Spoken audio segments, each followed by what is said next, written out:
Alpine School District did studies. I was part of the focus group where they would ask different questions. At the time when the school board had not moved forward with the high school out west, and you're seeing that words, where they'd ask you what they wanted, they'd be popping up words, representation, needing new school district. Schools are overcrowded. The board did not move forward with that new school, and we started to see what was going on out west. Myself, as being the mayor of Highland, I had heard that there's a possibility of an interlocal agreement being formed out west. And so I was calling and talking with those mayors. 14 cities that make up Alpine School District did come together. We were with the other mayors. You have Mayor Frugel out of there in Pleasant Grove, had been on the Alpine School Board. We had Christy Hanneman out of Alpine, that had been on the school board. They were there at that meeting. And when we brought up some of the things, they just reconfirmed that yes, this has been a problem going on in Alpine School District for a long time, that they're struggling to make decisions. They keep studying, it appears, about the split. They'd always have a study. And that was probably the frustration. Coming out of the study, I almost kind of felt like it was already predetermined what the results were going to be. So you're going through, you ask us all the questions, and it started to almost feel like it didn't matter what we were saying.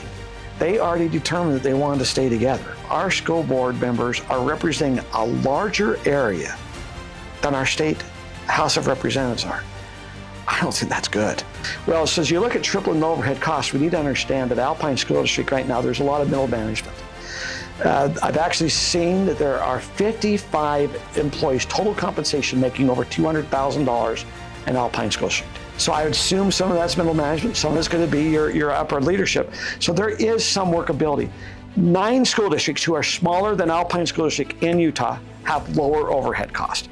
So there has to be a way that we can do it at a lower overhead. As we look, when we formed an interlocal agreement, the cities went and hired an independent firm called Lewis, Roberts, and Birmingham's. We hear it as LRB. We hired them to do a feasibility study, not just if it's feasible. What is the startup cost? What is the growth going to be? What is it we need to look at for all the different things of, hey, what type of school, the infrastructure? Their study then came back, and I was a little surprised by their study. Their study came back stating there could be a tax savings. This is our representation, our costs might go down. As a business owner, I don't think it's bad to look at all your costs and do some resets.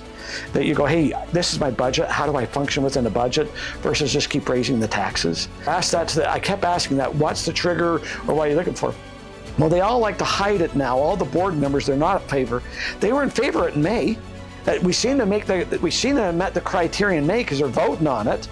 But now that it's out there to be voted on, they don't seem to we're meeting the criteria. Or they want to postpone it till 2027, and they'll get to make that. And I'm going, hold it. The need's now. It's put together now. It's time to do it now. You always can postpone, find another time.